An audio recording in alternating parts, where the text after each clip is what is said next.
Palavra da Verdade, a exposição bíblica com Hernandes Dias Lopes. Irmãos, sempre que eu vejo um encontro de líderes, pastores, pastoras, meu coração se enche de esperança. O mundo está muito fragmentado. O mundo está dividido. Ideologias, partidos, ambições. Mas a Igreja de Cristo é uma só. Nós somos um só povo. Nós somos um só rebanho. Nós somos uma só família.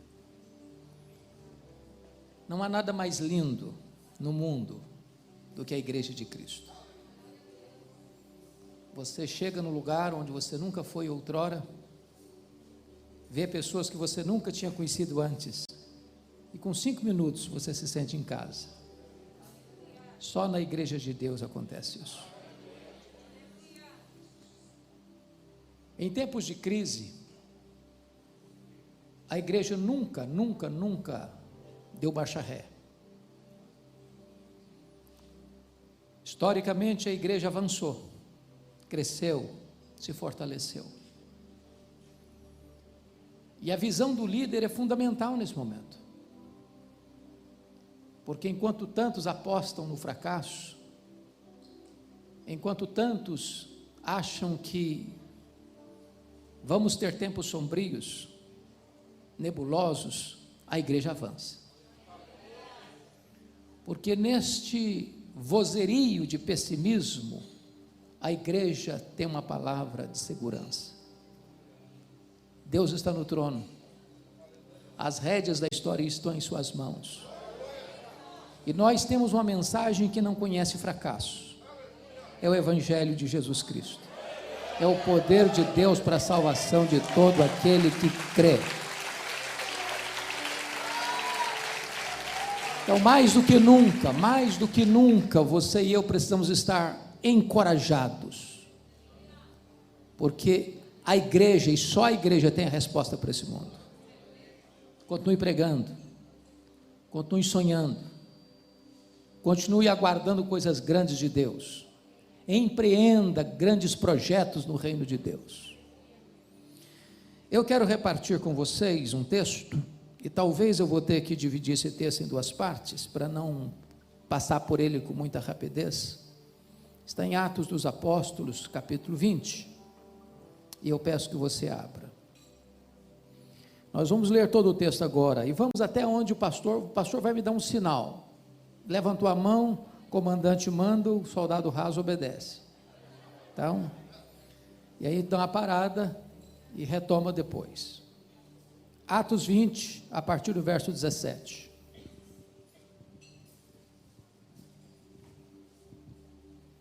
De Mileto mandou a Éfeso chamar os presbíteros da igreja. E quando se encontraram com ele, disse-lhes: vós bem sabeis como foi que me conduzi entre vós em todo o tempo, desde o primeiro dia em que entrei na Ásia, servindo ao Senhor com toda humildade, lágrimas e provações que pelas ciladas dos judeus me sobrevieram, jamais deixando de vos anunciar coisa alguma proveitosa e de vou-la ensinar publicamente e também de casa em casa, testificando tanto a judeus como a gregos o arrependimento para com Deus e a fé em nosso Senhor Jesus Cristo. E agora, constrangido em meu espírito, vou para Jerusalém, não sabendo o que ali me acontecerá, senão que o Espírito Santo, de cidade em cidade, me assegura que me esperam cadeias e tribulações. Porém, em nada considero a vida preciosa para mim mesmo, contanto que complete a minha carreira e o ministério que recebi do Senhor Jesus, para testemunhar o evangelho da graça de Deus. Agora eu sei que todos vós, em cujo meio passei pregando o reino, não vereis mais o meu rosto. Portanto, eu vos protesto no dia de hoje, que estou limpo do sangue de todos, porque jamais deixei de vos anunciar todo o desígnio de Deus. Atendei por vós e por todo o rebanho sobre o qual o Espírito Santo vos constituiu bispos, para pastoreardes a igreja de Deus, a qual ele comprou com seu próprio sangue. Eu sei que depois da minha partida, entre vós penetrarão lobos vorazes, que não pouparão o rebanho, e que dentre vós mesmos se levantarão homens falando coisas pervertidas para arrastar os discípulos atrás deles. Portanto, vigiai, lembrando-vos de que por 3 anos, noite e dia, não cessei de admoestar com lágrimas a cada um.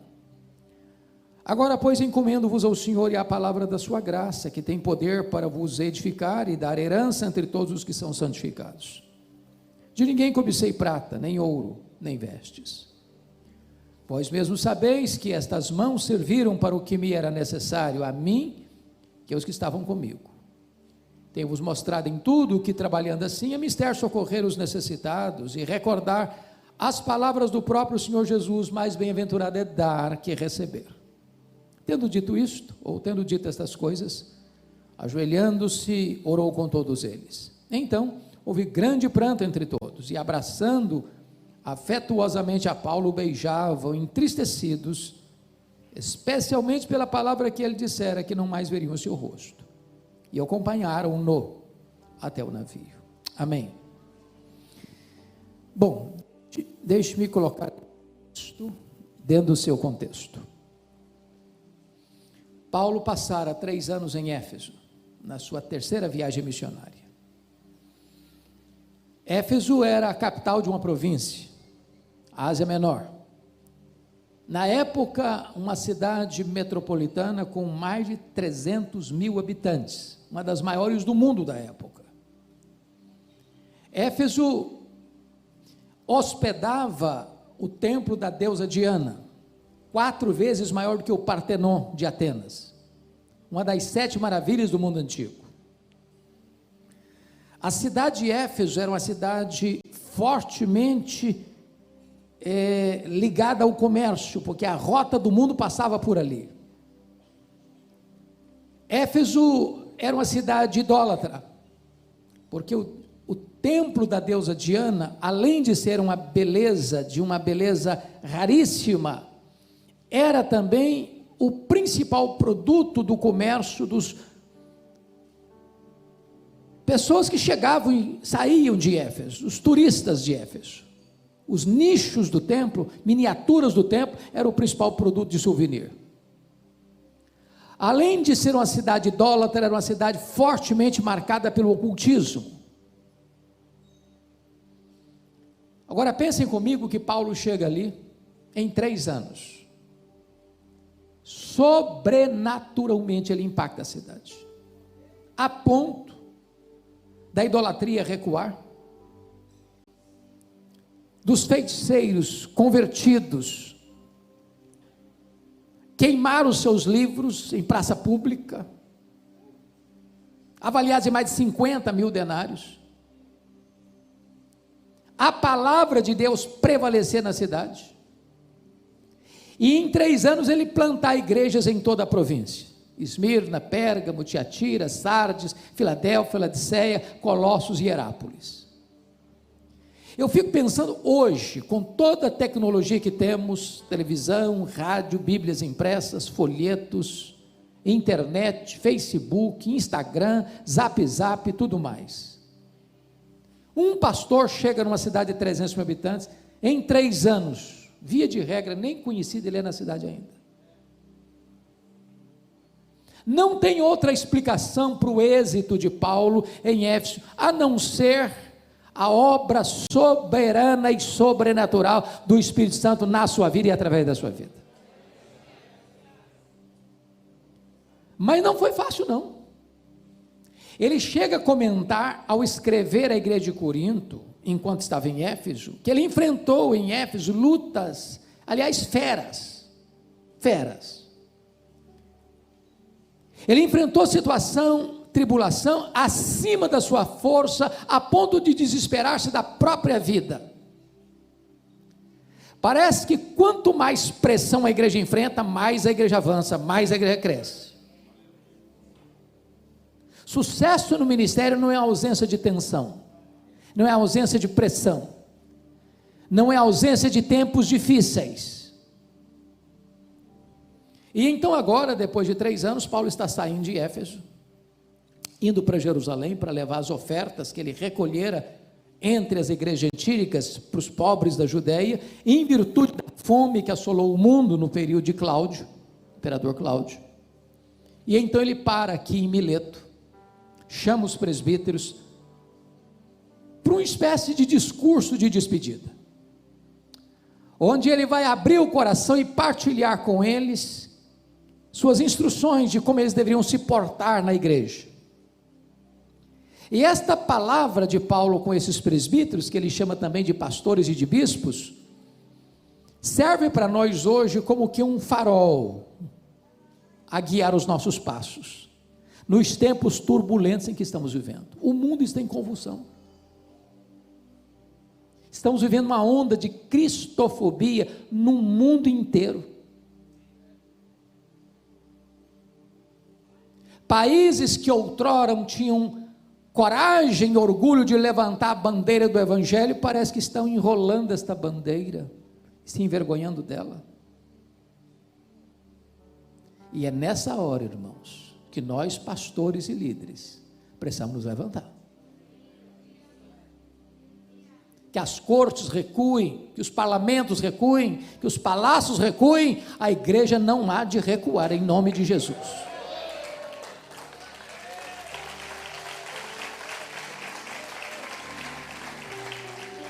E neste encontro com os líderes da igreja, Paulo vai mostrar alguns compromissos que você e eu precisamos ter. Eu quero partilhar com vocês 7 compromissos que nós devemos assumir hoje. Já assumimos, mas precisamos renová-los. Primeiro compromisso do líder, confira comigo aí, versículo 19, é o nosso compromisso com Deus. Olha o verso 19: servindo ao Senhor com toda humildade, lágrimas e provações que pelas ciladas dos judeus me sobrevieram. A pergunta elementar, básica, mais essencial e não óbvia é: a quem estamos servindo? Porque é possível que a gente entre para o ministério, realize o ministério com motivações equivocadas. Servimos a nós mesmos?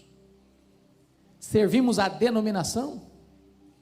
Servimos a igreja? Servimos a grupos da igreja? A famílias da igreja? A quem estamos servindo? Porque quem serve a Deus não depende de aplausos e nem se desencoraja com críticas. Quem serve a Deus não está atrás de holofotes. Quem serve a Deus não levanta monumentos a si mesmo. Quem serve a Deus não tem medo de perseguição. A quem estamos servindo? Porque se isso não estiver claro no nosso coração, irmãos, nós podemos até fazer uma grande obra, mas a motivação não é boa, não está certa. E vocês sabem disso, Deus está mais interessado em motivação do que em ação. O fato, entretanto, de nós estarmos a serviço de Deus, não significa que vamos ter vida fácil. Ele diz, pelo fato de estar servindo a Deus, ele tem que fazer isso com humildade, ele tem que fazer isso com lágrimas, ele enfrenta provações, ele enfrenta até ciladas. Há determinados problemas que você só enfrenta pelo fato de estar servindo a Deus, pelo fato de você não negociar princípios e valores. O mundo nunca vai nos aplaudir pelo fato de estarmos servindo a Deus, porque o mundo sempre odiou Jesus, e ele vai odiar Jesus em nós. É uma tolice da igreja pensar que se eu imitar o mundo, eu vou ganhar o mundo. Não, o mundo está farto dele mesmo. Você só pode impactar o mundo quando você é diferente dele. A quem estamos servindo? Que o nosso coração, como cantamos agora, tem tudo a ver com Ele, que o nosso coração seja totalmente dEle, porque dEle, por meio dEle, para Ele, são todas as coisas. Não é o nosso nome, não é a nossa denominação, não é a placa da nossa igreja, não é o nosso ministério, é a glória dele. Nós estamos a serviço dele, nós somos servos dele, nós somos embaixadores dele, nós somos chamados por ele, nós vivemos para ele, para a glória dele, e é isso é a essência do ministério. Segundo compromisso, compromisso com nós mesmos. Olha comigo, por favor, o versículo 18. E quando se encontraram com ele, disse-lhes: vós bem sabeis como foi que me conduzi entre vós em todo o tempo, desde o primeiro dia em que entrei na Ásia. Olha o verso 28, a parte A: atendei por vós. Ô irmãos, isso é tão importante. O que Paulo está dizendo para esses irmãos é o seguinte: olha, vocês conhecem, o dia que eu cheguei aqui, lembram-se disso. Pois a minha vida, minha postura, meu ministério, meu trabalho, minha conduta, minhas ações, minhas reações, minhas decisões, desde o primeiro dia até o último dia, hoje, que eu estou indo embora, teve consistência.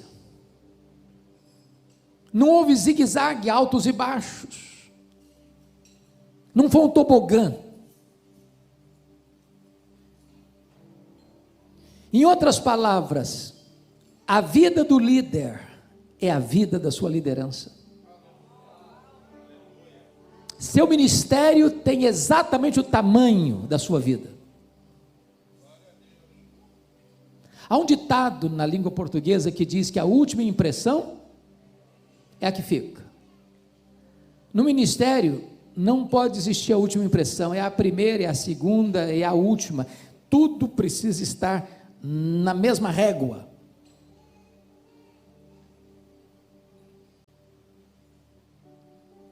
É claro que você e eu somos sujeitos a falhas, a erros, a pecados.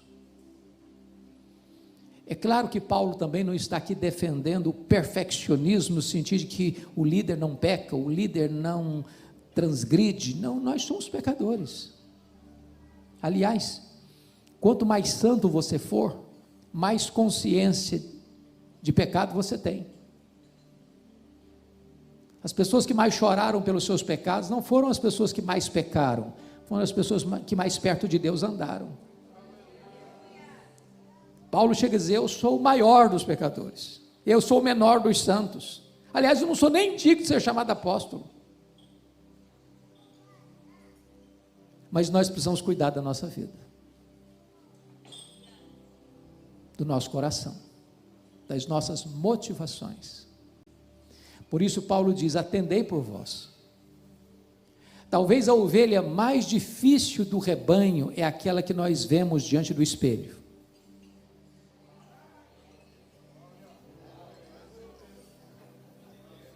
Se nós não pastorearmos a nós mesmos, nós estaremos desqualificados para pastorear todo o rebanho de Deus.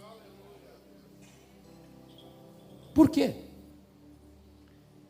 Porque os pecados, se a vida do líder é a vida da sua liderança, os pecados do líder são os mestres do pecado. Isso porque os pecados do líder são mais graves, são mais hipócritas e são mais danosos do que os pecados dos outros. Mais graves porque o líder peca contra o maior conhecimento. Mais hipócritas porque o líder denuncia o pecado em público e às vezes o pratica em secreto. E mais danosos porque quando um líder cai, mais pessoas são atingidas. Então Paulo diz: atendei por vós. Vigie a sua própria vida, pastoreie o seu próprio coração. E vocês que são pastores, pastoras, pregadores, pregadoras, sabem disso. É mais fácil você pregar para uma multidão do que você pregar para você mesmo. Você confrontar a você mesmo, você enfrentar a você mesmo. Mas Paulo diz: atendei por vós. E ele dá o exemplo: vocês sabem como eu me comportei entre vocês, desde o primeiro dia em que entrei na Ásia, até o dia que eu estou me despedindo de vocês. Que Deus os dê graça, irmãos, para manter o fogo aceso no nosso coração, para manter o óleo fresco na nossa cabeça, e para manter as vestes alvas. Terceiro princípio: o compromisso do líder com a palavra de Deus.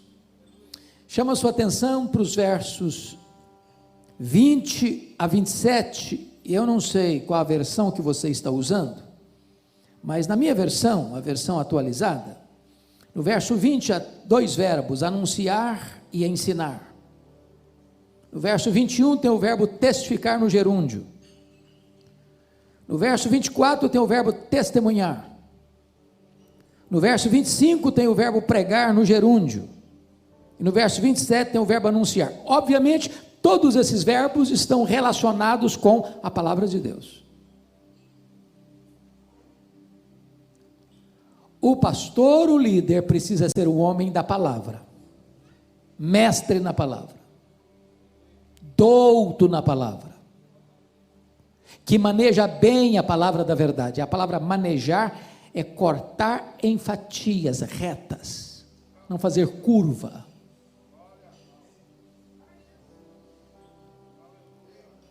Você precisa comer a palavra, se alimentar da palavra, amar a palavra.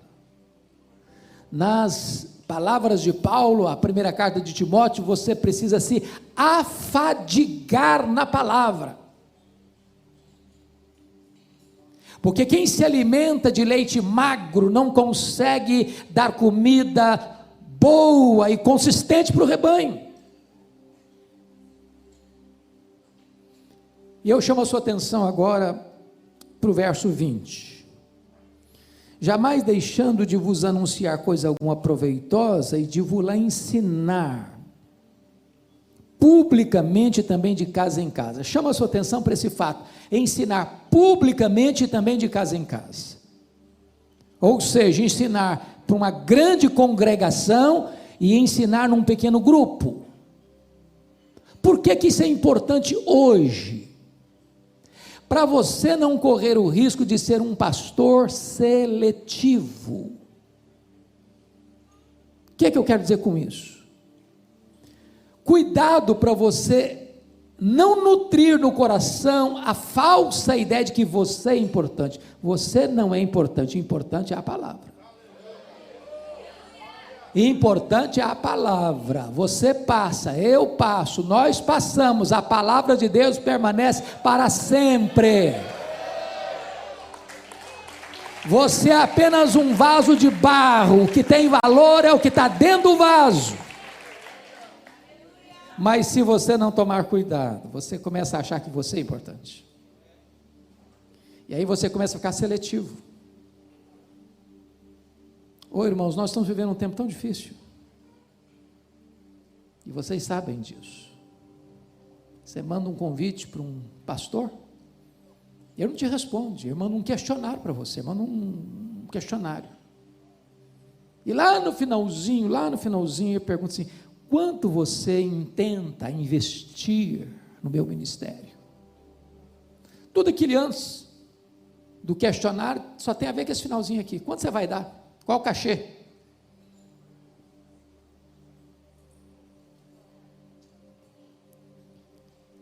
Certa feita, fui convidar um cidadão para pregar, não consegui falar com ele porque ele estava blindado.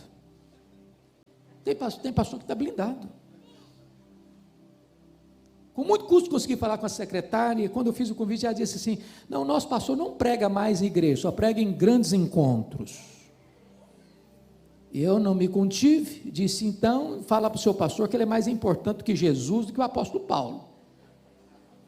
Porque pelo que me consta, Paulo ensinava publicamente e também de casa em casa. Pelo que me consta, Jesus pregou os seus melhores sermões para uma pessoa só. Então cuidado, pastor, para você não achar que você é grande. E ao receber um convite de uma igreja pequena, ou de uma igreja de bairro, ou de uma congregação de chão batido, não, lá eu não vou, eu sou agora um cara muito importante, eu só vou em grandes igrejas, ou em grandes congressos. Para com isso. Para com isso. Eu não estou dizendo que você não possa ser estratégico e responsável com a mordomia do seu tempo, estou dizendo isso não. O que estou lhe dizendo é para você vigiar o seu coração. Eu gosto e faço isso. Atenda algumas agendas propositadamente daquela igreja de baixar a portinha assim, ó. Faço questão.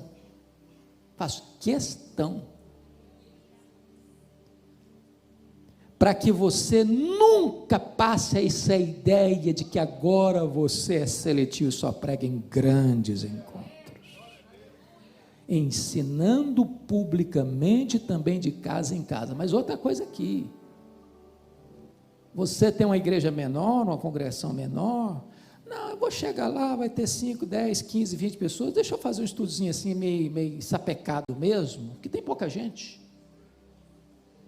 Prepare-se, como se você fosse pregar numa grande cruzada, num estágio lotado, para pregar para 5, para 10, para 15, para 20 pessoas. Faça com excelência. Faça com excelência. Motivação. Mas há outra coisa que eu destaco. Olha o verso 21 agora comigo. Testificando tanto a judeus como a gregos, o arrependimento para com Deus e a fé em nosso Senhor Jesus Cristo. Note você que no verso 20 ele estava ensinando.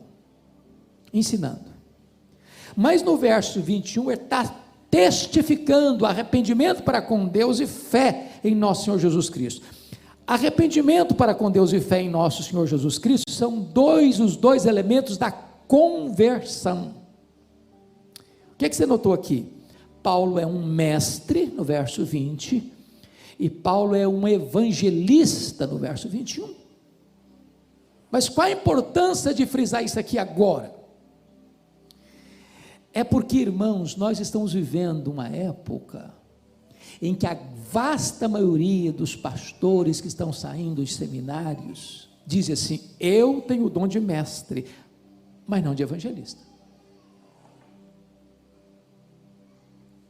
O cara não sabe o que é atravessar a rua, entrar na casa de uma pessoa e compartilhar Jesus. Ele é um bom evangelista do púlpito, faz um grande sermão, mas nunca entrou na casa de alguém, ou raramente vai e leva uma pessoa a Cristo. Na década de 80, uma frase ganhou o Brasil no mundo evangélico, alguns talvez se lembrem: ovelha gera ovelha, pastor não gera ovelha. Essa premissa é parcialmente verdadeira. Por ser apenas parcialmente verdadeira, ela é totalmente falsa. Preste bem atenção nisso. Não é verdade que pastor não gera ovelha. Não é verdade. Pastor é um evangelista, sim. Pastor é um ganhador de alma, sim. Pastor não só ensina, pastor também testifica arrependimento para com Deus e fé em nosso Senhor Jesus Cristo, sim. Eu não sei a realidade da denominação dos irmãos todos que estão aqui, mas via de regra, as igrejas hoje estão querendo mais performance, e em muitos seminários hoje ninguém mais dá uma aula, vai para um seminário se não tem mestrado, outros exigem doutorado. Lá no passado, quando eu fiz seminário, e não foi tanto tempo assim, um pastor de igreja dava aula, talvez tinha de fato um pouco de limitação no conhecimento, mas botava fogo no coração da gente, fogo no coração da gente. Hoje o que acontece? O professor de um seminário é tempo integral, tem mestrado, doutorado, pós-doutorado, e aí ensina o pastor a ser um cara de gabinete. Ele é mestre, mas não é evangelista. Aí o cara tem doutorado, pós-doutorado e mais um porquê, e a igrejinha está desse tamanho e fica desse tamanho. Sabe por quê, filho? quem não semeia não colhe. Não adianta. Tem hora que eu tomo alguns sustos na vida. Eu chego para pregar, aí o pastor é uma pessoa de conhecimento bastante limitado. Ele diz: eu estou aqui há 5 anos, já plantei 40 congregações, estamos aqui com 5.000 membros. Dá vontade de ajoelhar nos pés dele. Ele falou: meu irmão, me ensina aí. Ensina aí. Eu não estou com isso dizendo que você não deva ser um estudioso, não. Eu acho que nós estudamos pouco. Pelo menos para sermos obreiros aprovados. Mas eu estou dizendo para você que só você estudar, sem o poder do Espírito Santo, sem fogo no seu coração, sem amor pelas almas perdidas, sem você sair do conforto do ar-condicionado e numa cadeira almofadada, para ir gastar mais as solas dos seus sapatos do que o assento dos seus bancos, não vai adiantar. Irmãos, o pastor é o exemplo. Se ele não é evangelista, ele não ensina o povo a evangelizar. Se ele não tem amor pelas almas, ele não ensina o povo a ter amor pelas almas. Se ele não tem paixão no coração por ver a igreja crescer, a igreja não vai crescer. A igreja é o espelho do pastor. As nossas ovelhas nos veem mais do que nos escutam. Agora notem mais. Quando chega no verso 27, ele diz assim: porque jamais deixei de vos anunciar todo o desígnio de Deus. Eu amo isso aqui, sabe por quê, irmãos? Porque hoje, às vezes, nós estamos pregando temas da nossa preferência. Nós até pregamos a palavra, mas não pregamos toda a palavra. Nós somos seletivos. E eu não vejo outra forma de você pregar todo o desígnio de Deus, desculpem dizer isso agora, sem você conhecer e talvez experimentar com grande entusiasmo o que significa pregação expositiva. Eu, quando vou pregar numa igreja, via de regra, eu chego à conclusão na leitura do texto. Irmãos, vamos abrir a Bíblia. Eu leio o texto. Aí, terminou de ler a Bíblia, o povo faz assim, ó. Qual a conclusão que você chegou? Esse povo, primeiro, não está acostumado com pregação expositiva. Segundo, esse povo não espera que eu vou trabalhar esse texto. Terceiro, esse povo está dizendo para mim o seguinte: olha, não importa o que o texto diz, eu quero saber o que o senhor tem para falar. Quer dizer uma coisa para você, filho: o pregador só tem um compromisso, é ler a Bíblia, é explicar a Bíblia e aplicar a Bíblia. Deus não tem nenhum compromisso com a palavra do pregador, Deus tem compromisso com a sua palavra. A promessa de que a palavra não volta vazia não é a palavra do pregador, não é a palavra de Deus. Então, fortemente eu encorajo você, meu amado, a estudar a Bíblia, a expor a Bíblia, a pregar a Bíblia, a entender a Bíblia e levar o seu povo a amar a Bíblia. Quando você terminar um sermão, ninguém vai ficar encantado com você, vai ficar admirado com a beleza, a riqueza da palavra de Deus.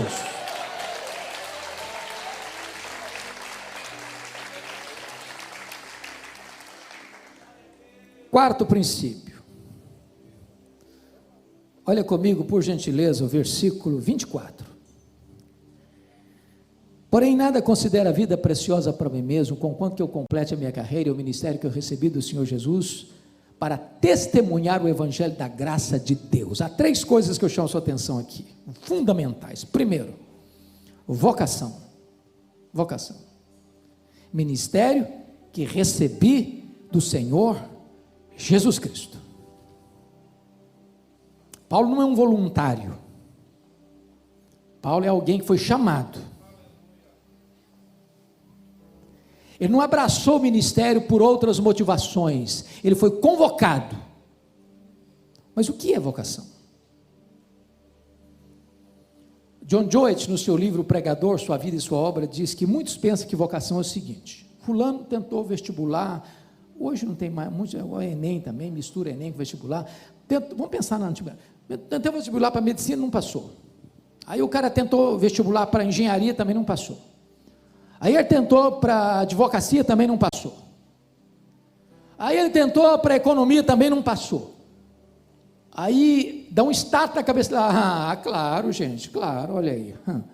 Óbvio, Deus está me chamando para o ministério. Toda a porta fechada é porque Deus está me chamando para o ministério. Isso não é vocação, não. Vocação é quando você tem todas as portas abertas e você só enxerga uma porta. É o chamado de Deus para a sua vida. Isso é vocação. Algemas invisíveis. Você pode até tentar recuar, mas isso vai ser um fogo no seu coração. Vocação. Ô irmãos, quantas pessoas estão no ministério sem brilho nos olhos? Meu Deus, que loucura! Um dia eu estava numa reunião de liderança de pastores, de avaliação do trabalho do ano, e peguei o relatório de um pastor, e eu fiquei pasmo. Ele fez 35 visitas no ano, uma igrejinha de 100 membros. Eu chamei o cidadão e falou: você deve ter errado aqui, eu acho que você botou os dados do mês no ano. Eu falei: não, do ano mesmo. Fui apertando o cara, falando: onde você estava, meu filho? Eu estava na internet. Ô irmãos, tem pastor que sabe tudo das igrejas dos colegas, tudo, mas não cuida da igreja dele. Ô varão, se você foi chamado, põe a sua alma nisso, põe o seu coração nisso, põe a sua energia nisso, põe a sua mente nisso. Você tem que pensar na igreja 24 horas por dia. Meu Deus, me dá estratégia, meu Deus, me dá sonhos, meu Deus, o que é que eu tenho que fazer? Meu Deus, põe no meu coração a tua direção. Oh meu Deus, se tu me chamaste, eu quero estar por inteiro, por completo aqui nesta obra. Me perdoe de dizer isso, talvez eu possa até entristecer alguns aqui, mas tem muito pastor que o sonho da vida dele é ser vereador. O sonho da vida dele é ser vereador. Meu amado irmão, eu gostaria de dizer para você o seguinte: aquilo que Spurgeon disse para os seus alunos: meus filhos, se a rainha da Inglaterra convidar vocês para serem embaixadores em qualquer lugar do mundo, não rebaixem de posto, vocês já são embaixadores do Rei dos Reis e do Senhor dos Senhores.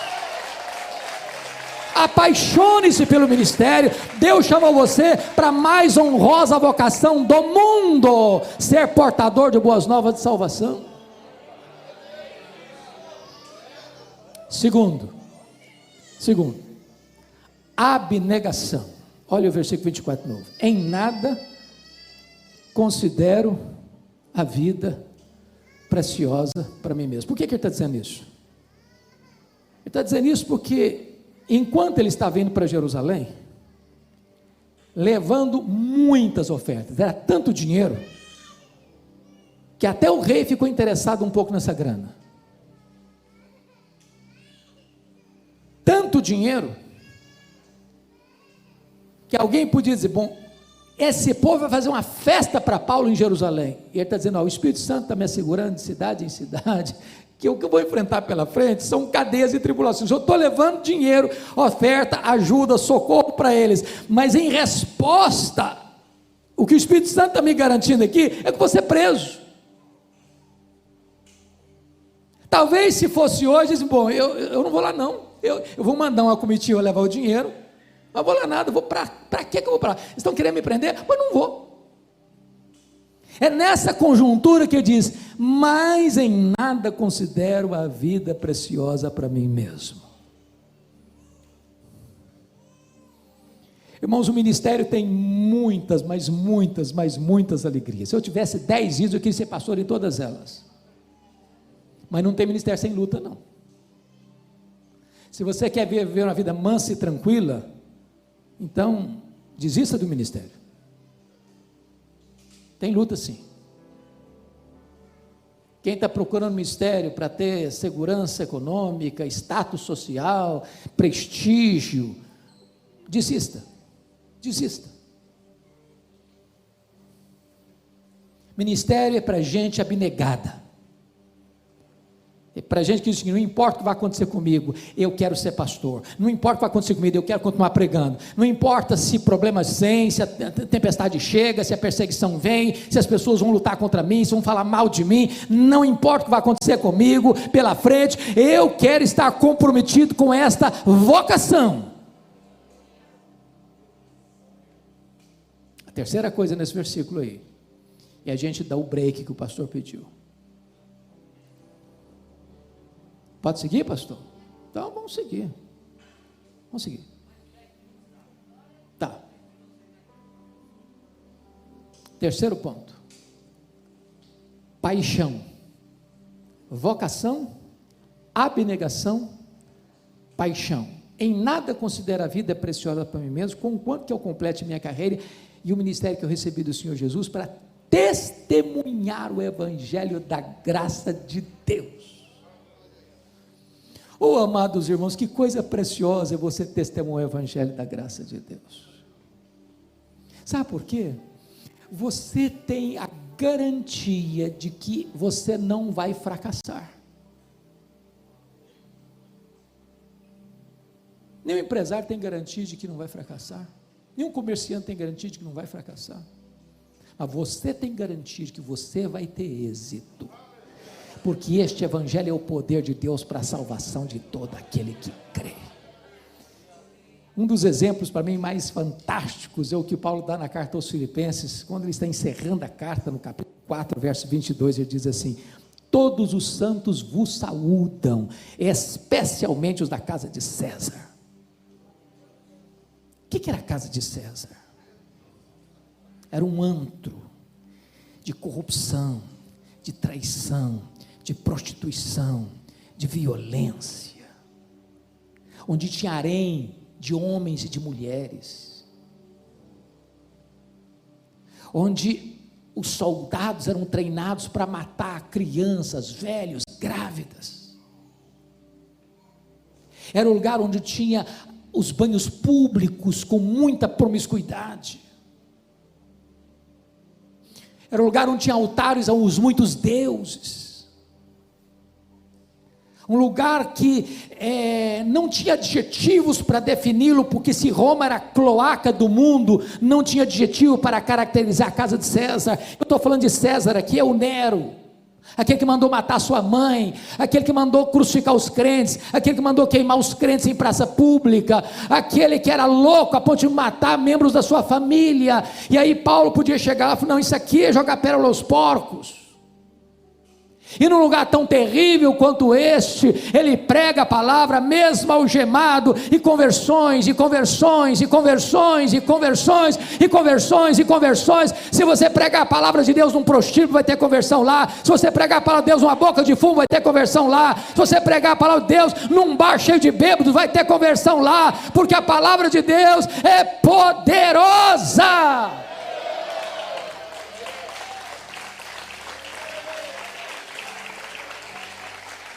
Eu tenho uma paixão, é testemunhar o evangelho da graça de Deus. Ô irmão, deixe que esta palavra queime o seu coração, deixe que o ministério traga brilho aos seus olhos. Para de ficar lamentando, para de ficar reclamando do lugar que você está, da igreja que você está, da cidade que você está. Começa a glorificar a Deus, porque não é o lugar que faz o homem, é o homem que faz o lugar. Não importa se numa grande catedral, não importa se num lugarzinho de chão batido, não importa se numa congregação de bairro, não importa se numa região rural ou numa grande metrópole. O importante é que, se Deus está ali, o deserto da Judeia pode ser o território de um grande reavivamento espiritual.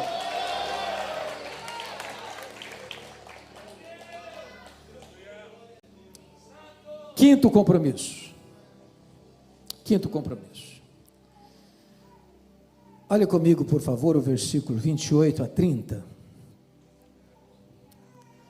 Atendei por vós e por todo o rebanho sobre o qual o Espírito Santo vos constituiu bispos, para pastoreardes a igreja de Deus, a qual ele comprou com seu próprio sangue. Eu sei que depois da minha partida entre vós penetrarão lobos vorazes, que não pouparão o rebanho, que dentre vós mesmos se levantarão homens falando coisas pervertidas para arrastar os discípulos atrás deles. Então nós já falamos do compromisso com Deus, do compromisso com você mesmo, do compromisso com a palavra, do compromisso com o ministério. vocação, abnegação, paixão. Agora, em quinto lugar, o compromisso com a igreja. Com a igreja. E Paulo diz: atendei por todo o rebanho sobre o qual o Espírito Santo vos constituiu bispos. Deixa eu fazer só uma perguntinha aqui para os colegas. Na igreja que você pastoreia, tem alguma pessoa complicada? Porque se não tiver, a gente pode fazer algumas transferências também, sem nenhum problema. Nenhum problema. Com todo prazer. Por que Paulo está dizendo atendei por todo o rebanho? Porque o pastor pode correr o risco de ter as ovelhas prediletas e fazer 10 visitas para uma ovelha no ano e nenhuma visita para aquela outra ovelha no mesmo ano.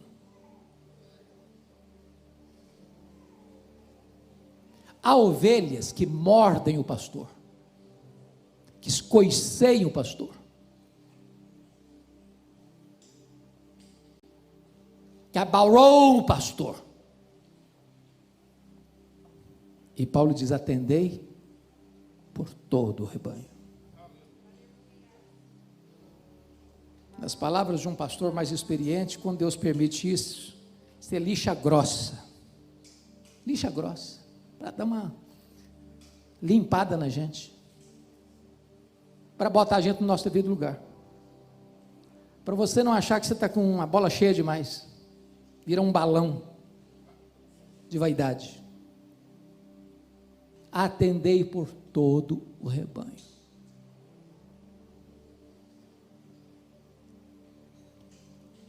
Agora preste atenção, sobre o qual o Espírito Santo vos constituiu bispos. Aqui tem algo sublime para nós. Você conhece igreja onde o pastor é o chefe, é o dono, quem manda é ele, e não fica na frente não, que ele te arrebenta? Tem política de bastidor para ficar ou para sair? O que Paulo está dizendo é o seguinte: ou você entende que é o Espírito Santo quem te colocou ali, ou então você está fora do lugar. Não precisa de política de bastidor, nem precisa e nem deve. Quem comanda a igreja é Jesus. Quem dirige a igreja é o Espírito Santo. A igreja só tem um cabeça, só tem um dono. E o dono da igreja tem marcas nas suas mãos. Eu nunca esqueço uma cena, há alguns anos, com o pastor Aguiar Valvassouras, pastor da igreja Nazareno de Campinas. Eu estava no carro com ele, ele dirigindo, eu aqui do lado, no carona, e um pastor jovem atrás. O pastor jovem começou a contar do seu trabalho, da sua igreja, do seu ministério, e durante alguns minutos eu falei: a minha igreja, minha igreja, minha igreja, minha igreja, minha igreja, minha igreja, estava sendo repetido com exaustão. Lá pelas tantas, o pastor Valvassouras fez um gesto que me marcou. Tirou a mão direita do volante, botou a mão para trás assim, e disse: bota a sua mão aqui, filho. Aí o pastor botou a mão na mão do pastor, o pastor deu uma alisada na mão e disse assim: eu não estou vendo marcas de cravos nas suas mãos. Não só fala mais nada não, eu queria morrer.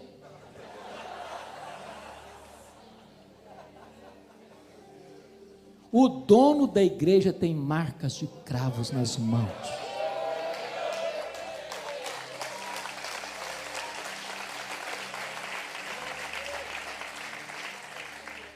Ô irmãos, como isso é bonito, porque se você sabe que é o Espírito Santo quem botou você ali, você enfrenta a luta, você enfrenta a oposição, você enfrenta a perseguição, você enfrenta a traição, você vai para frente, você é um leão. Agora, não queira botar o homem na frente, não queira fazer política de bastidor, não, porque vai dar tudo errado. Tudo errado. E ele prossegue e diz assim: o Espírito Santo vos constituiu bispos para pastoreardes a igreja de Deus. De quem que é a igreja? De Deus. A igreja não é sua, nem minha, nem nossa. Nós podemos e usamos apropriadamente minha igreja, como Paulo diz, o meu evangelho. Mas é óbvio, quando você diz a minha igreja, você não está dizendo que a igreja é sua, propriedade sua, porque hoje, irmãos, é um negócio esquisito. Tem gente vendendo a igreja, porteira fechada. O cara vende o templo, vende os membros, porteira fechada. Como se a igreja fosse uma empresa particular. Igreja de Deus. Quanto custou essa igreja para ele? Que ele comprou com o seu próprio sangue, porque o sangue do seu filho é o seu próprio sangue. Quando você compreende isso, amado, você começa a entender então qual o seu valor. Você está cuidando do alheio, você está cuidando daquilo que não é seu, você está cuidando daquilo que é de Deus. Você é um mordomo, você é um servo, você não é o chefe é outro. O chefe está sentado no trono, e o chefe tem marcas de cravos nas suas mãos.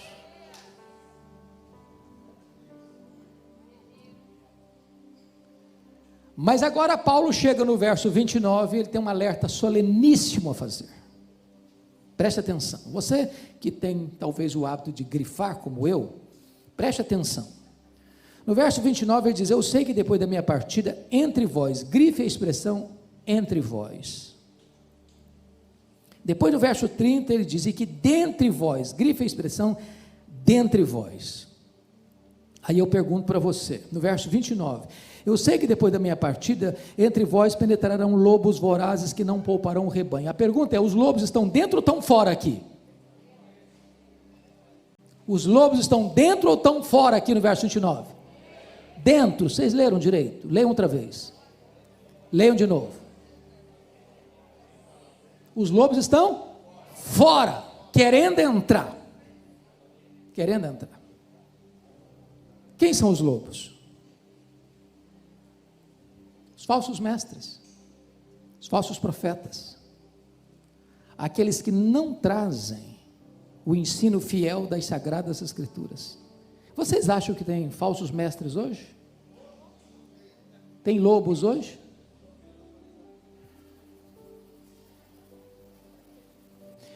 O que Paulo está alertando a você e a mim hoje aqui? Meu amado, você que é pastor, por favor, escute o que eu vou lhes dizer. Por favor, nunca convide alguém para estar no púlpito da igreja que Deus lhe confiou, se você não sabe quem é essa pessoa.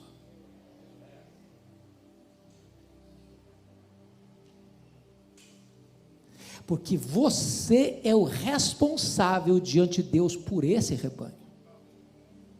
Nós vivemos dias complicados, de muitos itinerantes, e talvez você, meu amado pastor, deve passar por isso. O cara está passando, fulano, dia tal, estou passando na sua região, hein? Você não quer que eu pregue aí não? Gente, desculpe se alguém faz isso, desculpe, mas não é uma boa atitude, se oferecer.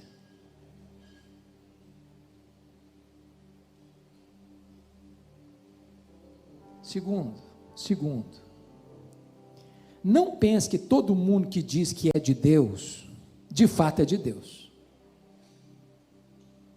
Deixa eu lhes dar um pequeno exemplo. Um dia eu estava em Vitória pregando, culto dominical, entra uma mulher muito bem vestida, bem trajada, com um pequeno séquito, com um pequeno grupo atrás dela. Sentou no terceiro, quarto banco, não me lembro direito, mas não sei como essa mulher mandou um bilhete para mim no púlpito, enquanto eu pregava. Terminei de pregar, abri o bilhete, e ela disse assim no bilhete: o Espírito Santo me mandou aqui hoje, e eu quero que o senhor me dê a palavra, porque tem uma mensagem para esta igreja, da parte de Deus. Bom, peguei o bilhete, li o bilhete, dobrei o bilhete, botei no bolso, terminei a mensagem, impetrei a bênção. Fui lá para a porta da igreja abraçar os crentes. Essa mulher, cuspindo fogo, chegou e botou o dedo no meu nariz e diz: o senhor impediu que o Espírito Santo falasse à igreja hoje? E eu respondi para ela: o Espírito Santo falou, a senhora que não ouviu. Eu preguei a palavra de Deus aqui hoje. Falei: eu não sei quem é a senhora, não sei de onde a senhora vem, não sei no que a senhora crê, mas pela sua petulância, eu sei que Deus não tinha uma palavra de Deus através da senhora para aqui não. Essa mulher fez um estrago na vida de muitas igrejas em Vitória. Então, irmão, você é o pastor da igreja, cuide desse rebanho, para que os lobos não entrem, porque pode ter certeza, o lobo, ele sempre vem travestido, ele não vem dizendo que ele é lobo, ele não vem mostrando as garras, ele não vem mostrando as presas.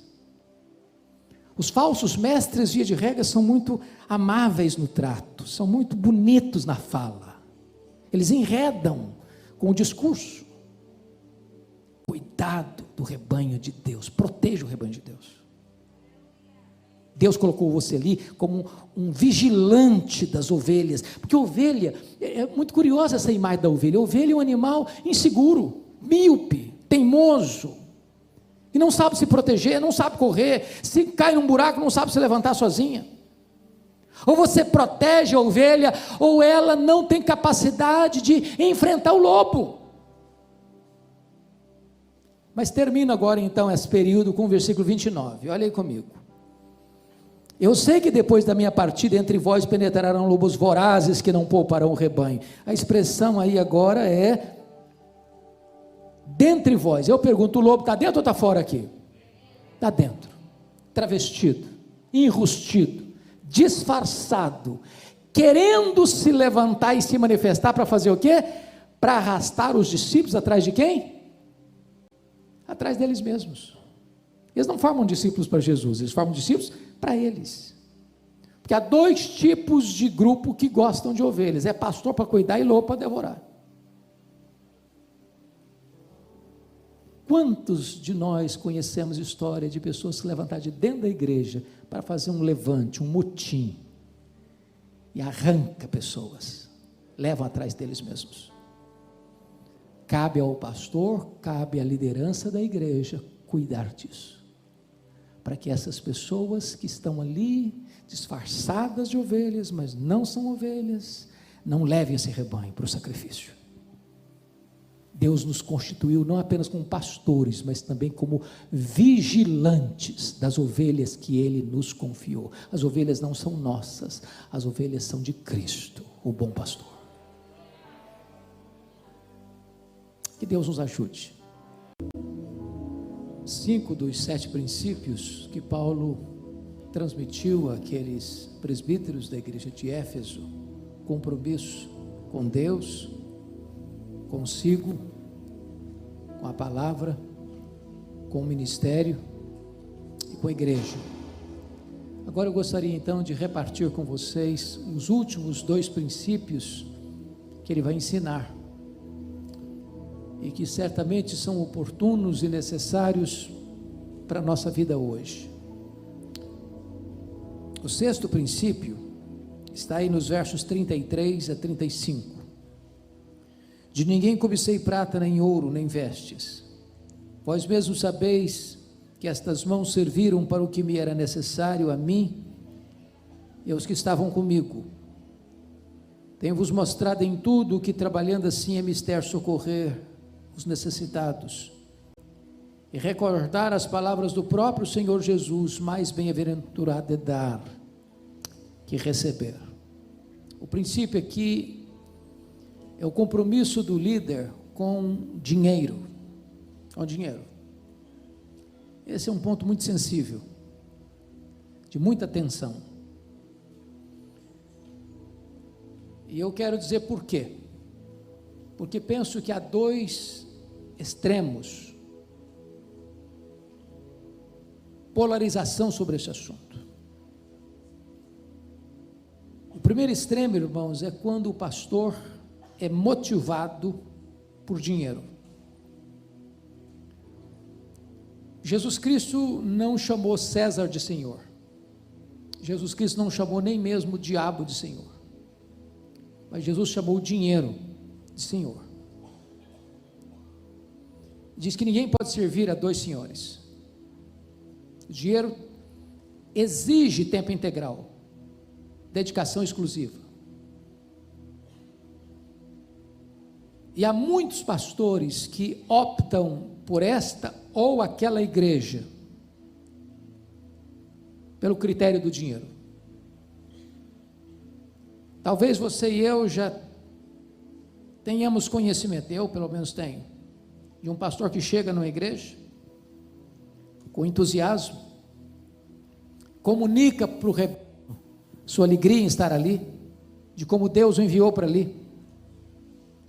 Daqui a 3 meses, ele recebe um convite de uma igreja maior, que paga o dobro do salário, e ele chega para a igreja e diz: meus irmãos, o Espírito Santo está me mostrando que Deus tem coisas mais amplas para mim. Quando toda motivação para ir da igreja A para a igreja B, foi o salário maior que vai receber. Eu não tenho nenhum problema com um pastor que sai da igreja A para a igreja B,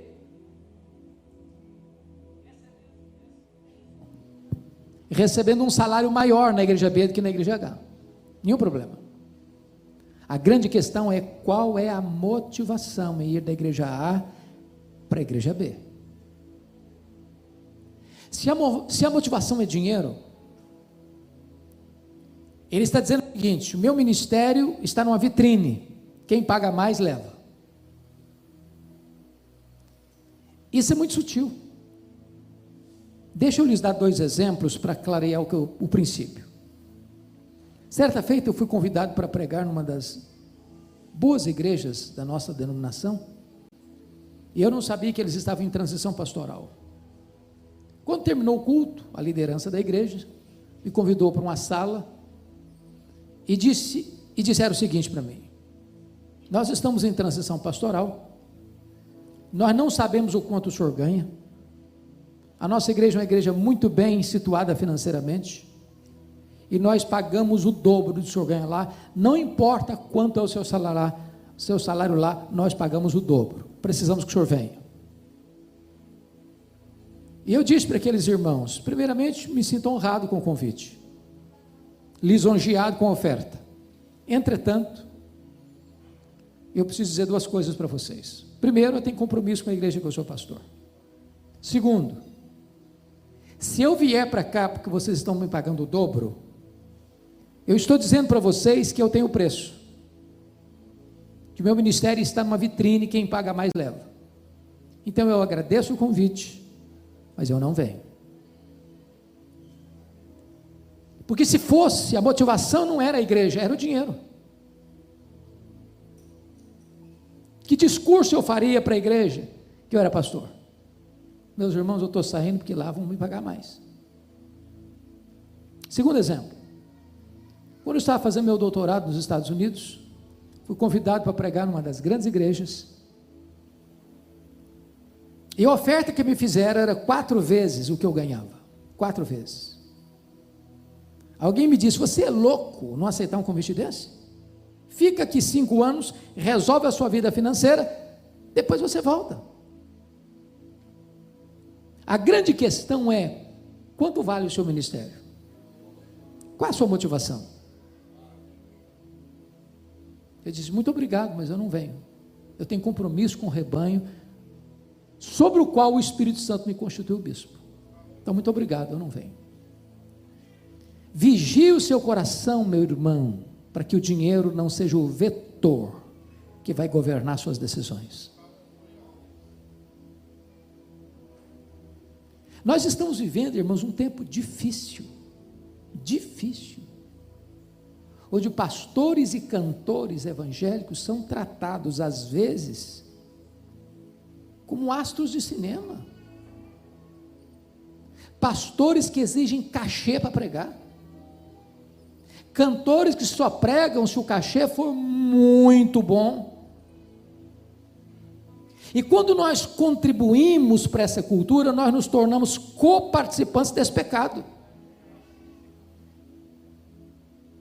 Eu não tenho nenhum problema de convidar um pregador, e eu sempre fiz isso, e honrar a pessoa que eu convido, com oferta. Agora, também tem um outro princípio. Se ao convidar um pastor, ele diz, eu vou, mas o meu preço é tanto, ainda que a oferta que eu fosse dar, no meu coração estava definida maior do que ele pediu, eu desconvido. Muito obrigado. Você vem não. Porque ministério não é negócio. Pastorado, irmãos, não é troca, não é barganha. Se você atender um convite por causa da oferta que lhe foi feita, você questione a sua motivação. Questione a sua motivação. Volto a lhe dizer, você deveria aceitar um convite para pregar numa congregação que não possa lhe pagar nem a gasolina para você ir. Quantas vezes já fiz isso? E aprendi uma coisa, pastor, que eu fazia errado. Um pastor um dia me ensinou isso. Se você for pregar na igreja mais humilde, lhe der uma oferta de R$20, receba. Nunca rejeite uma oferta. Isso é orgulho. Ainda que, ao receber, você resolva fazer outra coisa. Agora eu recebi, eu gostaria, pastor, que o senhor pegasse essa oferta, comprasse um presente para sua esposa. Mas você recebeu. Não há ninguém tão pobre que não possa dar. Não há ninguém tão rico que não possa receber.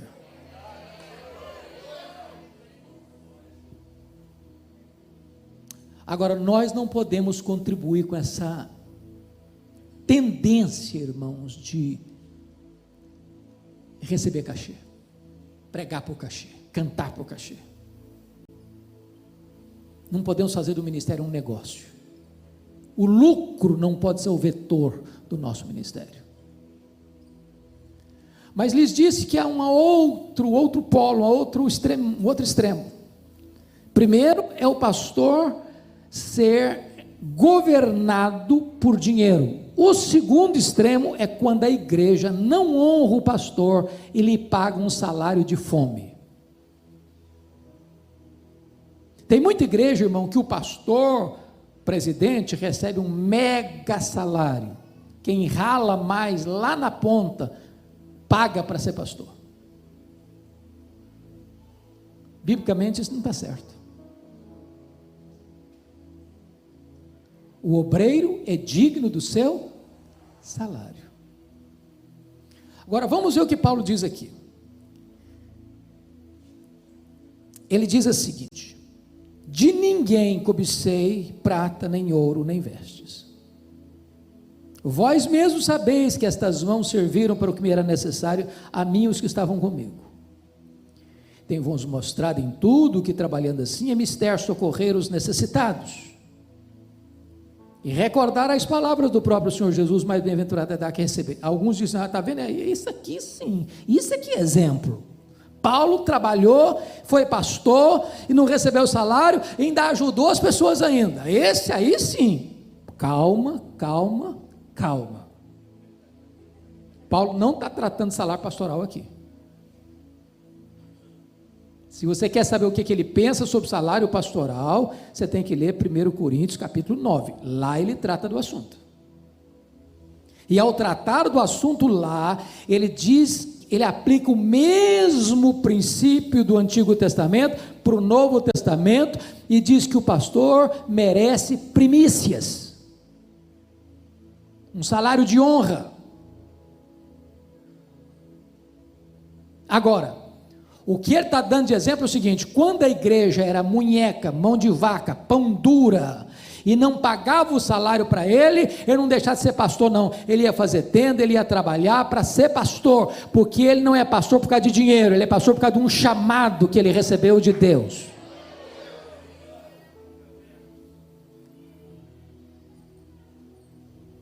Então, se eu estou falando para um líder de igreja aqui hoje, que define o salário pastoral da igreja, Meu irmão, não permita que o seu pastor tenha um salário de fome.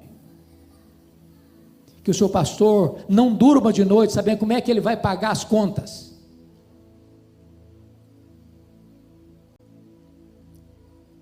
Deixa eu lhes dar um exemplo bíblico.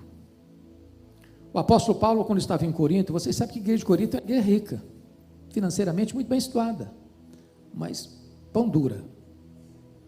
A igreja de Corinto não pagou o salário de Paulo enquanto ele foi pastor lá 1 ano e meio. Enquanto Paulo estava lá, ele não falou nada. Depois que ele saiu, foi para Éfeso. De Éfeso ele escreve as 2 cartas aos Coríntios. E aí ele puxa a orelha da igreja. Vamos ver isso? Abra sua Bíblia aí comigo em 2 Coríntios. 2 Coríntios.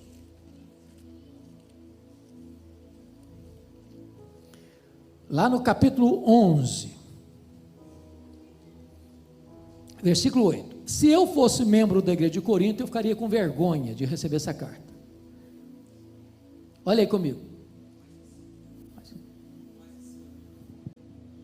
Obrigado. 2 Coríntios 11, 8. Olha aí comigo. Paulo diz assim: despojei outras igrejas, recebendo salário para vos poder servir. Que é isso, Paulo? Você era nosso pastor e outras igrejas pagaram o seu salário para você ser o nosso pastor? Vocês não pagaram. Outras igrejas, entendendo meu ministério, me sustentaram enquanto eu era pastor de vocês. Verso 9. E estando entre vós, ao passar privações. Paulo, você passou privação aqui, sendo nosso pastor? Passei. Vocês não pagaram meu salário. Olha, gente, eu passava em frente ao McDonald's todo de vontade, comer um lanche, não tinha dinheiro. Minha túnica rasgada, precisava comprar túnica nova, mandei costurar, remendar, porque não tinha dinheiro. Vocês não pagaram meu salário? Não me fiz pesada a ninguém, pois os irmãos, quando vieram da Macedônia era gente pobre ou rica? Pobre. Supriram o que me faltava, e em tudo me guardei e me guardarei de você ser pesado. Em outras palavras, os irmãos pobres da Macedônia, ao ver eu ser pastor de vocês, passando privações aqui, me supriram. Era para ficar com a cara no chão de vergonha, não? Mas ele dá o tiro da misericórdia nessa igreja, no capítulo 12, verso 13. Olha o que ele diz aí. Porque em que tendes vós sido inferiores às demais igrejas? Aí ele chama a igreja de Corinto da igreja inferior. A última nota mais baixa na avaliação de todas as outras igrejas. Porque em que tendes vós sido inferiores às demais igrejas, senão neste fato de não vos ter sido pesado, perdoai-me esta injustiça. Trocando em miúdos, sabe o que ele está dizendo? Igreja de Corinto, de todas as igrejas, vocês foram a última escala, última nota. Nesse quesito, vocês não pagaram o meu salário, me perdoe a injustiça, devia ter cobrado. Trocando em miúdos, 2 coisas aqui que nós não podemos cometer. Primeiro, ser pastor movido por amor ao dinheiro.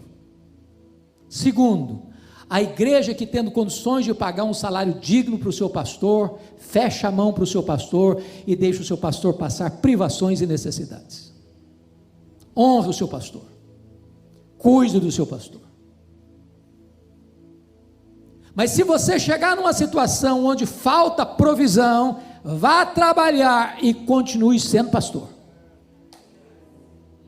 Agora Paulo está nos ensinando outra lição aqui. Versículo 35. Volta lá para Atos, por favor. Isso é tão importante, irmão, mas tão importante. Ele diz o seguinte: tenho-vos mostrado em tudo, que trabalhando assim é mister socorrer os necessitados e recordar as palavras do próprio Senhor Jesus, mais bem-aventurado é dar que receber. O pastor precisa ser um exemplo de generosidade. Igreja generosa aprende com um pastor generoso.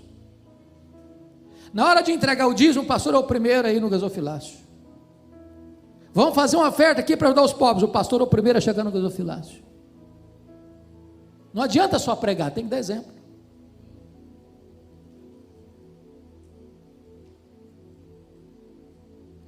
Oh, amados irmãos, como isso é fundamental, porque as nossas ovelhas aprendem muito mais olhando para nós do que escutando a nós. Generosidade é a alegria de dar. Estou falando de barganha não, porque tem muita gente hoje que dá com motivação errada. Se você der 900, você vai receber 10 mil. Bom, se a minha motivação é de receber 10 mil porque eu dou 1.000, minha motivação é dinheiro. Eu dou para a glória de Deus, eu dou para socorrer o necessitado. Eu sei que Deus é o Deus que retribui. Deus não fica em dívida com ninguém. Quem ajuda o pobre, diz Provérbios, empresta a Deus. A alma generosa prosperará. Aquele que retém mais do que é lícito, vaza pelos dedos, é pura perda. Se você é generoso, Deus certamente vai multiplicar a sua sementeira, mas cuidado com a motivação. Motivação. Deus está mais interessado em motivação do que em ação. Então, o líder precisa saber muito bem como é que ele cuida de dinheiro. Quer ver uma coisa muito simples? Desculpe dizer isso. Pastor, não cuide de finanças da igreja, sobretudo se você estiver sozinho. Mas eu sou honesto. Claro que você é honesto, mas a Bíblia diz que você tem que fugir da aparência do mal. Quando Paulo levantou aquela grande oferta entre as igrejas antigas para mandar para Jerusalém, perceba isso, ele não levou a grana não, levou não, ele nomeou uma comissão para levar. Isso é transparência, isso é cuidado, isso é prevenção. Então, pastor, cuidado com dinheiro, cuidado com dinheiro, não faça obra por amor ao dinheiro.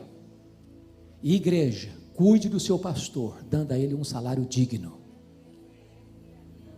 Mas o último princípio, sétimo princípio, veja comigo, por gentileza, versos 36 a 38. Tendo dito estas coisas, ajoelhando-se, orou com todos eles. Então o grande pranto entre todos, e abraçando afetuosamente a Paulo, o beijavam, entristecidos, especialmente pela palavra que ele dissera, que não mais veriam o seu rosto, e acompanharam-no até o navio. É a relação do pastor com a afetividade. Bom, Paulo estava em Éfeso há 3 anos. É claro que ele não chegou hoje e já nomeou presbíteros. Claro, ele plantou a igreja, relacionou-se com aqueles irmãos, discipulou aqueles irmãos. Depois eles foram eleitos presbíteros. Então tinha menos de 3 anos que Paulo se relacionava com eles.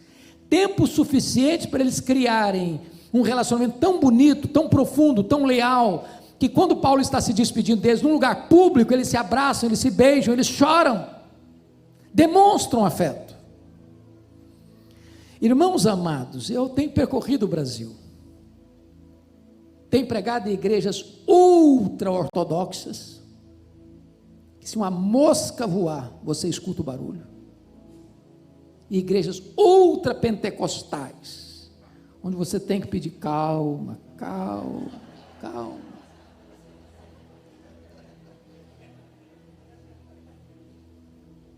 Sabe onde os pastores enfrentam mais tensão na igreja? Não é com as ovelhas, é com a liderança.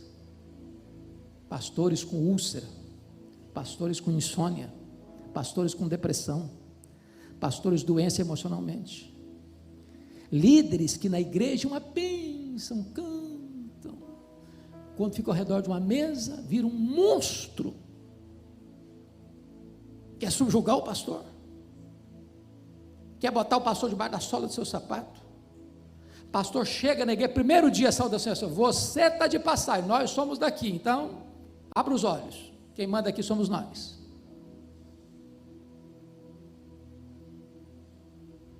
Seus líderes precisam ser os seus amigos mais achegados. Eu estava pregando um congresso de pastor certa feita em Águas de Lindóia, e eu fiz uma pergunta.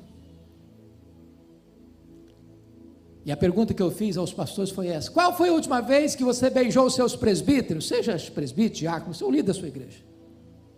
Houve um silêncio sepulcral na sala, ninguém levantou a mão.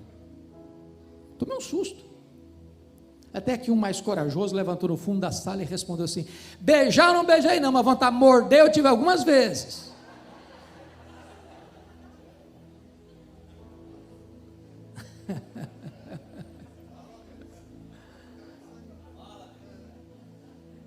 Oi, gente, nós temos que ser mais amáveis, nós temos que ter um pouco mais de mel. Mais de mel. Eu tomei um susto, pastor Fred, no dia que eu fui ordenado. Fui ordenado no dia 17 de janeiro de 1981, aliás, de 82, em Bragança Paulista. Terminei de ser ordenado ao Sagrado Ministério, todo animado, chega um presbítero, muito querido, para me dar um conselho. Ele disse assim: olha, você é jovem, você é solteiro ainda, então quando você estiver cumprimentando as pessoas, e chegar uma mulher, estica bem o braço, estabeleça o limite. Eu tomei um susto, eu disse: meu irmão, primeiro conselho que estou recebendo, sinto muito, mas não posso obedecer, por duas razões. Primeiro, porque eu acho que a Bíblia não me ensina isso. Segundo, porque eu não sou assim, eu abraço até poste no meio da rua. Não dá para mim esse trem, não. Agora, o que eu vou prometer ao senhor é o seguinte: eu quero abraçar a criança, a adolescente, a jovem mais bonita da igreja, a senhora e a vovozinha de 90 anos do mesmo jeito. Do mesmo jeito. Se a pessoa vier tirar uma casquinha, você chega para lá também com educação. Não precisa ser indelicado, não. Com educação. Se você quiser tirar a casquinha, então bote a boca no pó e se arrependa. Agora, seja amável com as pessoas. Seja doce. Pastor tem que ter cheiro de ovelha. Pastor é aquele que a criança corre e abraça as suas pernas e pula no seu colo. Trate os seus líderes com honra. Pare de querer ser, esse aqui é meu protegido, é meu amigo, o outro lá, e começa a fazer política de bastidor. Para com isso. Ama seu povo, ama essas ovelhas. Uma coisa é amar a pregação, outra coisa é amar as pessoas para quem você prega. Eu escutei de uma estrela por aí afora: eu gosto da multidão, mas de gente não. Esse negócio de gente me encostar, me cumprimentar, me abraçar, não dá para mim. Aí sabe o que está acontecendo hoje? O cara chega para pregar, na hora que vai pregar, e acabou de pregar, racha fora. Não gosta do culto, não gosta do louvor, não gosta da congregação, não gosta do povo. Ele gosta do glamour, ele gosta do holofote. Pastor tem que ser amável. Pastor tem que chorar com o que chora. Pastor tem que se alegrar com o que se alegra. Pastor tem que ir na casa do pobre e do rico do mesmo jeito. Deixa eu lhes dar 2 exemplos para encerrar.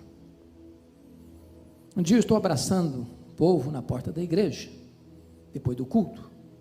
Aproxima-se uma irmã e diz assim: pastor, o senhor sabe por que eu valorizo tanto o seu abraço aqui na igreja? Eu falei: não sei não, filha, por quê? Ela me respondeu: porque é o único abraço que eu recebo na semana.